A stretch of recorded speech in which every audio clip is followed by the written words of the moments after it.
Welcome to the Insomnia Project.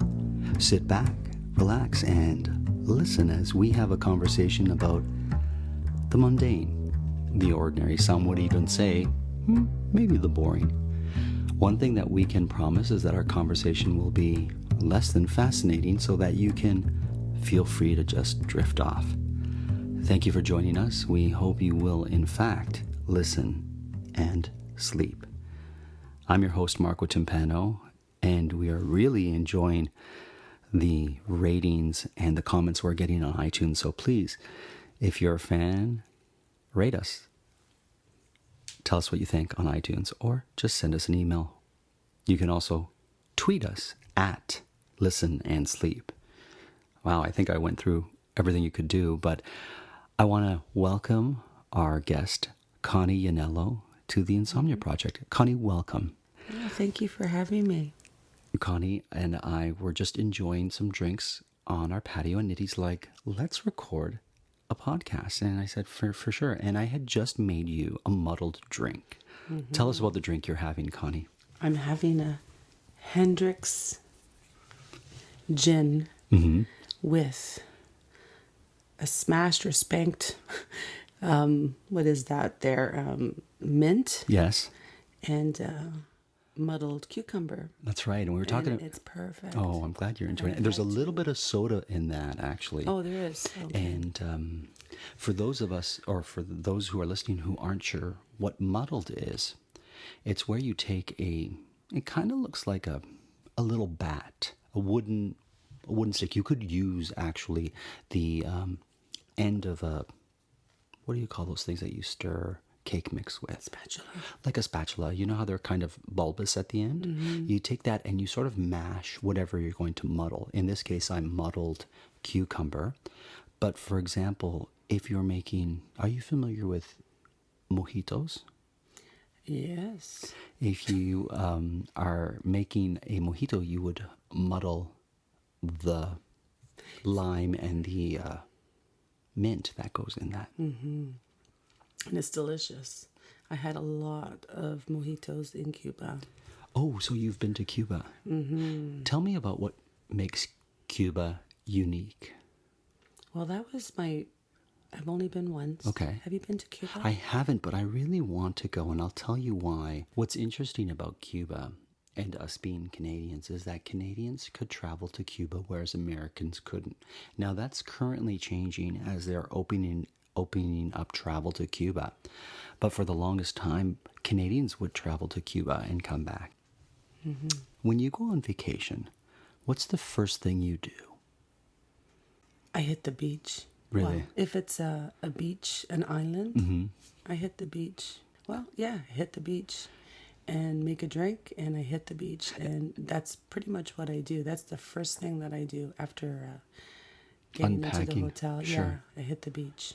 When you say hit the beach, what exactly do you mean by that? I find the beach, the white sand, the blue water, the turquoise water, get the sun.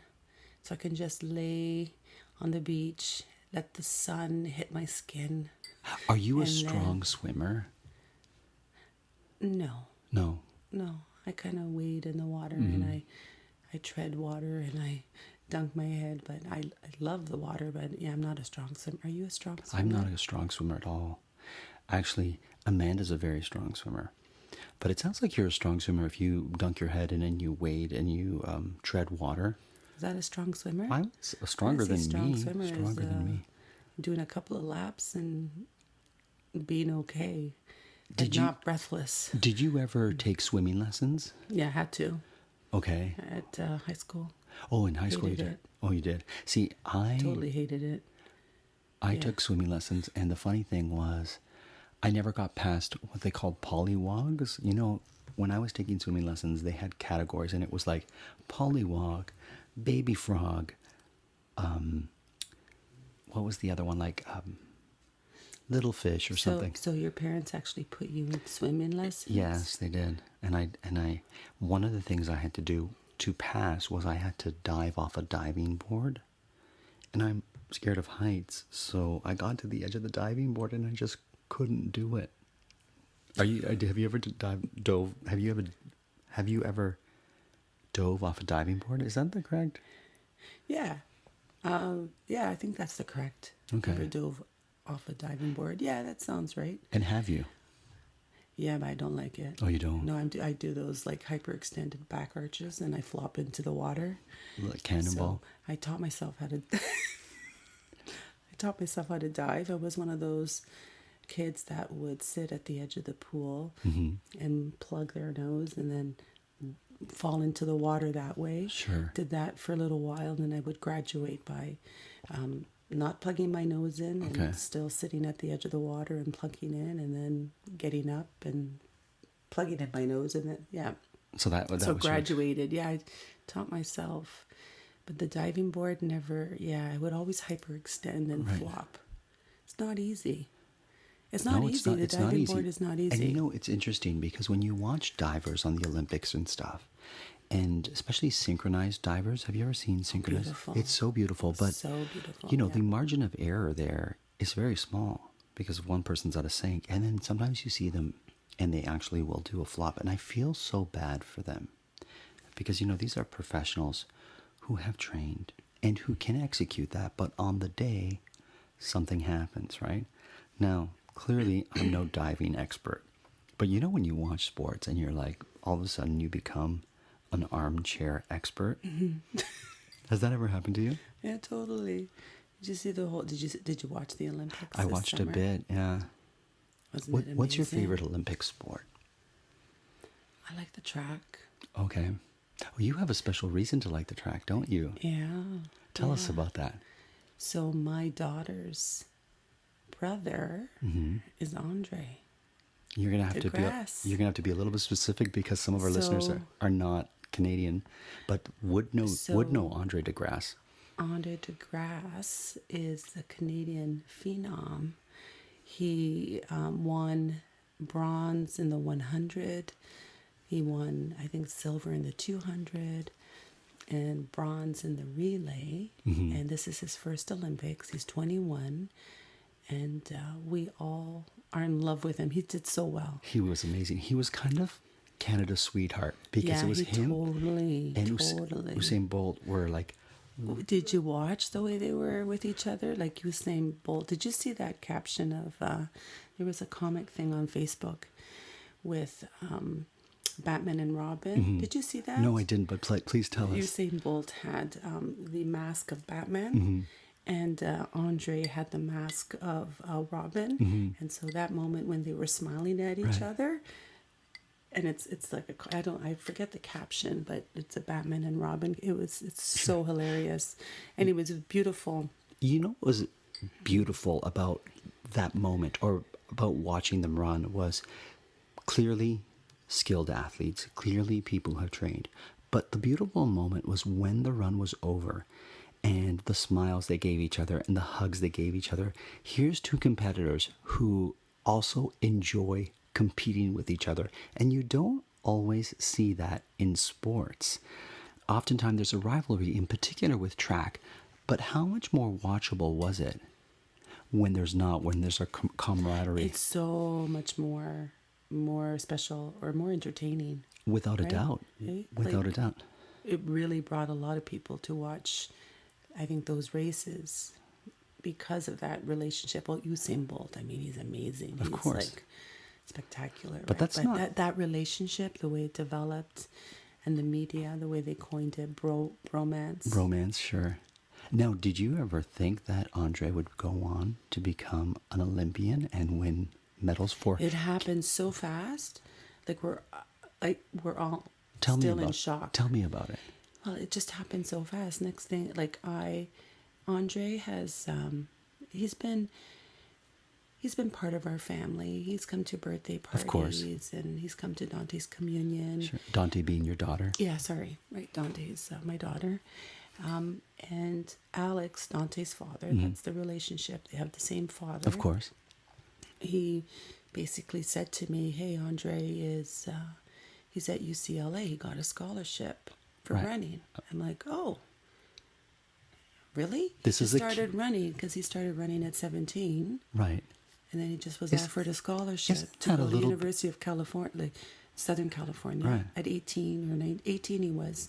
It was like a year after they scouted him. Isn't got that him kind of in. late to be running at 17? I would think you'd start running earlier than that. Well, most people. people have. That's why it's like just blowing people out of the water, right? Because like, who is this kid? Right. He hasn't done any major events or meets, and here he is at a University of Southern California, a Right. scholarship, full scholarship, Amazing. and just gets progressively better and better.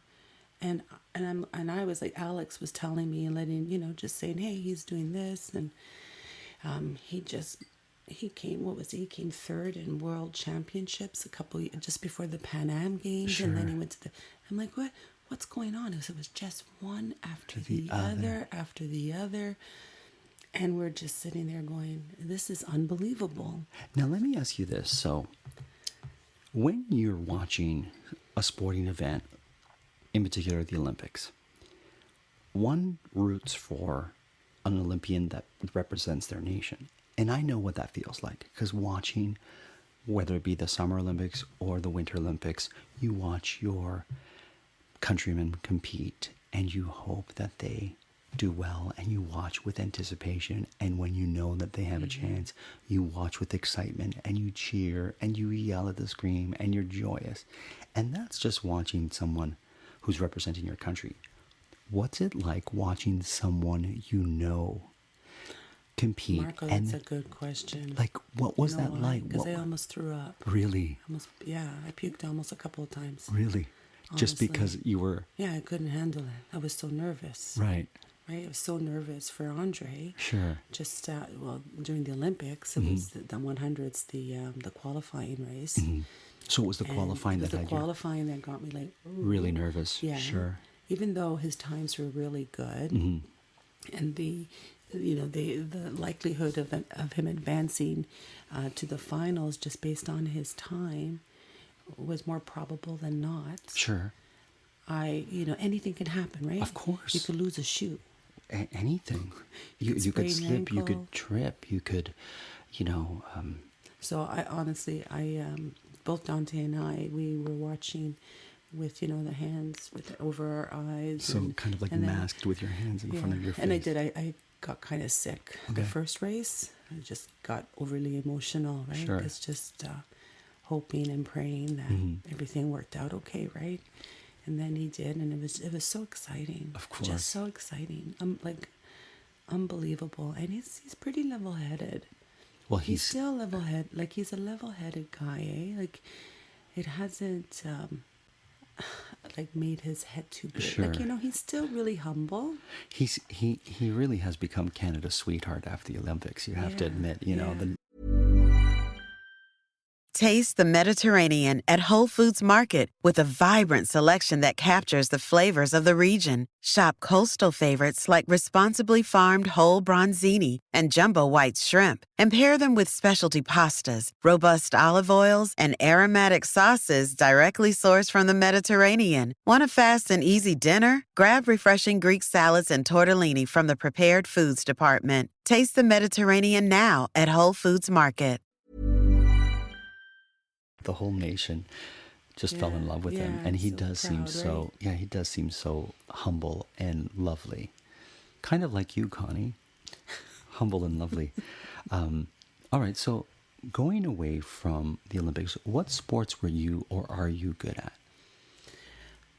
I love basketball. Oh, really? Oh, yeah. Basketball, volleyball, soccer, but basketball and volleyball. I love basketball so much that I manipulated Dante. This is your daughter? She does not like sports at all. Total.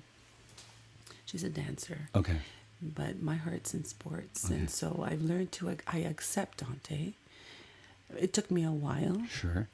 To accept the fact that she's not into sports. She does not like sports. Okay. And that she can run too, but she just does not. It's not her thing. But I manipulated her into playing basketball for one season. No, I did. And I was even I was even coach. I coached this girl's basketball team. She was 11, so it wasn't too long ago. Sure. And I had a blast. She, on the other hand, she was just doing it because I negotiated a phone. I think it was a phone. You do this and you'll get a phone. Hey, you know, as parents, we do what we can, right? What did you love about coaching a basketball team? Well, it was a really, really great experience, actually. It was girls, first of all, and it was a house league. Right. It was my only experience. I haven't had experience since then. So I was coming in as a volunteer. Sure. And they needed volunteers. And I said, listen, it's been many years. I haven't played basketball. I've never coached. But they were desperate. And I was like, okay, I'll try. Okay. And the other beauty part of it is that, what helped me to do this was, you know, Dwight Drummond, who's the CBC anchor. Dwight Drummond, no? Doesn't ring a bell. He's a CBC anchor. Well, good for him. For news. No, anyway, so his daughter. I'm sure he's a lovely awesome person. Guy, okay. Awesome guy. You know, he's an awesome man. Sure. So his daughter was on the team as well, and he basically said he would help when he was available anyway. So it worked out. Sure. And what I loved was the energy, and it was fun. It's fun. Right. It's not so much the competitive part of it. Like the winning part is not important to me, but it's just the fun, dribbling the ball, shooting the ball. Sure. Watching the play out, watching the girls make a basket and beaming with happiness. Watch some of the girls really improved throughout the season as well. So I was watching that too, and me learning basically how to put kids on and balance it out and make sure everybody is happy and make sure that everyone's getting the right floor time, and it was fun. Would you say you got more out of it than some of the girls got out of it? I got more out of it than Dante, that's for darn sure. Fair enough. But what a lovely memory for her as she grows up to know that she had maybe the experience. Or were you a tough coach on her? No, easy, but like I said, it wasn't really her thing. Like, she was okay when she was there. I hope it's a lovely memory. It sounds like it. It sounds like it's a lovely memory for you. So there you go. What brought you to basketball? What brought, like, tell me about the earliest memory you have about playing basketball. I had a schoolyard right across the street. My parents didn't have money, so they weren't able to put us into swim lessons, or not to say that your parents had money, because I didn't get past polywalks, so whether they had money or not, they didn't have to spend much on it. There wasn't any of that, right? It was when I was young. It was Parks and Recreation that were part of the schoolyard, and so you had these leaders that would in the summer come with basketballs and volleyballs, and they would organize games. And I think I was like in grade 6. I just started playing basketball and then volleyball and became good at it and became better. And I just played always. I think I was a natural at it. So I liked it. Okay. Because I had the basic skill. And you're tall. You're not a short woman. No, I think I'm almost 5'8". Is that considered tall? Well, that's certainly not short. Nidhi's like, I don't know, 5'2" or something. 5'3". I almost got it. She was giving me either she was giving me 3 fingers or she was showing me she was 5'3". But so, anyways, you're so I had the height. I guess a bit of the height and the determination. And I love sport. I think that was my way of, it helped develop my confidence. Sure. It really did. Okay. And I think, I had just put it in my head. What is it about sports that helps one with their confidence? Because a lot of people who are into sports find that they develop confidence through it. What was that for you? I think that I'm talking team sports. Sure. Right? Yeah. So when you're in a team sport, you learn, like looking back, and definitely you develop relationships with your team members. and you learn to play, or you learn to negotiate and compromise within the team and build trust within the team. But you also, I think for me, I mastered some skills, and it gave me the confidence. I felt strong. Sure. I felt capable, and I had fun. Right. So I think just the progression of getting stronger and getting better skilled helped with confidence. Of course. Right. I think that was it pretty much. Yeah. Yeah. Love basketball. See, it's interesting. Volleyball. Yeah. I love volleyball. Yeah, I was going to ask you. But Connie, I can't play volleyball, and you know why? Because I'm a hand model. You're what? I'm a hand model. Did you know that I'm a hand model? It's such a a hand model. Yeah, a hand model. It's one of the funny things. It's one of the funny things that we'll often joke Can I about. see Of your course you hands? can. So You got lovely hands. I know, isn't Can it funny? I touch them? Of course you can. Oh, they are nice and soft. So Connie's. My hands are a bit sweaty though. No, it's all good. So I'm a hand model, and because of that, I can't play volleyball because it's very easy to break fingers when you play volleyball. Did you break? She's holding up her pinky. So tell me about that. I'm holding up my pinky.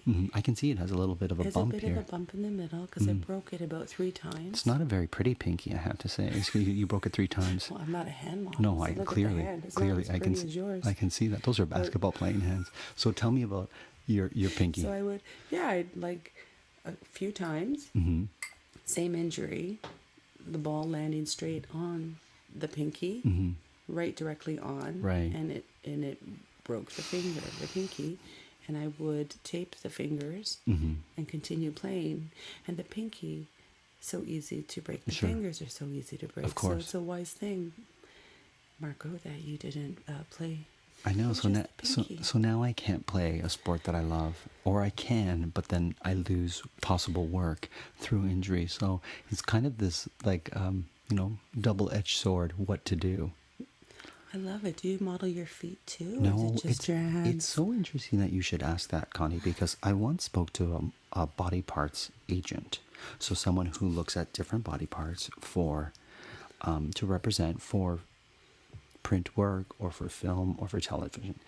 And so I met with these agents, and they saw my hands, and they're like, take off your shoes and your socks. And I was like, what? And they're like, just take off your shoes and your socks. We need to see your feet. So a little bit weird, let's say, right? And they looked at my feet, and they're like, okay, you can put your shoes back on. And they're like, 9 out of 10 times, if you have nice hands, you have nice feet. Oh, that's interesting. But you would think that I was a professional foot volleyball player because my toes are all twisted and all over the place. I'm wearing shoes right now, so you can't see. I'll show you after. But no, so I don't have great feet. But they say people who have nice hands will also have nice feet, and I don't. So there you go. So, that's very well. Yeah, I guess my feet look pretty much like my hands, I would say. Yeah. Well, your pinky's not your pinky on your toe is not broken. I smashed my toe at your cottage. Oh no! Last weekend. On what? So you have a mat, a shoe mat. A shoe mat that's located right behind the couch. I don't know if you know the gray shoe mat. Yes. Anyway, okay. So Tara smashed her toe, and then so she moved it to the in front of your back door. Right. And then I smashed my toe, and it totally smashed. And then we moved it again, and then Tara re-smashed her toe. It was just. It's a toe smashing mat. It's a toe smashing mat. Yeah. Anyways, so. There you go. There you go. Well, listen, Connie, I just want to ask you a couple more things, and what I wanted to ask you from the start of the show is, when you get to the beach. When you get to an island, the first thing you do is the beach. Let me ask you this. What's the last thing you do before you leave that island or that piece of paradise? What is the last thing I do? Because we opened with what's the first thing. Before we leave, I need to know what's the last thing. I do make beach time. Again. Water. It's water. It's because I love being by the water. So I make sure I have beach time. And then it depends on the time that we leave, but usually it's beach time, and then more beach get time. ready. I bet you'd be a great water polo player. Have you ever played water polo? No, never. Because if you like basketball and you like volleyball, that's it in the water. You need to do that. I'm sure there's some recreational water polo. And then you know what? Your daughter can come and coach you. Wouldn't that be a nice full circle moment? Yeah. Connie and I were also talking motorcycles. We both have our motorcycle license now. Yeah, But we you do. have a proper motorcycle. I just sold. Oh, you sold it. I just sold my bike. I'm going to get a new bike. Yeah, I just sold it in June. And what bike are you looking? What? You know, I like the classic bikes, the Nortons, which is not attainable. Okay. The Nortons, but the classic Hondas. You know, the late 70s, early 80s style bikes with the long seat and the the different tank look, but just a very simple bike. Right. That way. I like Harleys, but I had one and they're fine. They're good. The motor, it sounds fantastic, but Right. I'm ready for something much more maneuverable for the city. Right. Harleys are not that easy to maneuver. They're great for highway, but not for bouncing around in the city like your Vespa. There you go. You and I have to ride together one day. That'd be so cool. Well, on that note, I'm going to thank you, Connie, for being a part of the Insomnia Project. And as always, we're produced by Drumcast Productions, and today we were recording in Toronto, Canada.